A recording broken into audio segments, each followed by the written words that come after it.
నిజంగా అసాధారణమైన కొన్ని దృశ్యాలు.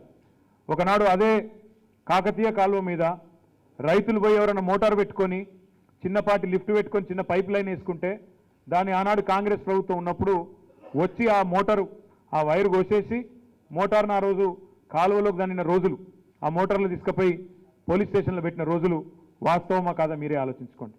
ఆనాడు ఎంత దుర్భర పరిస్థితి ఉండే అంటే రైతులు భయపడుతున్నారు విజిలెన్స్ వాళ్ళు వచ్చి ఎత్తుకపోతారని. అంతెందుకు మోటార్లు కోసేసుడు వైర్లు కోసేసుడు కాదు, ఎవరన్నా ఊళ్ళో చచ్చిపోతే ఆనాడు తెలంగాణ రాకమునుపు కేసీఆర్ ముఖ్యమంత్రి కాకమునుపు ఏంది పరిస్థితి? ఎవరన్నా ఊళ్ళో కులపాయనో సుట్టపాయనో పెద్ద మనిషి చచ్చిపోతే బావి కాడికి పోయేందుకు కరెంటుని ఫోన్ చేసి బతిలాడుకోవాలి.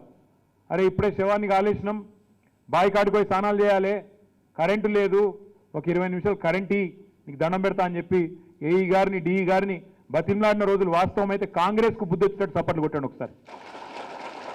ఇవాళ వాళ్ళే వచ్చి 50-55 ఏళ్ళు తెరులు చేసిన వాళ్ళు వచ్చి మళ్ళా మాకు ఒక్క ఛాన్స్ ఇయ్యండి 11 ఛాన్సులు ఇచ్చిండ్రు ప్రజలు, 11.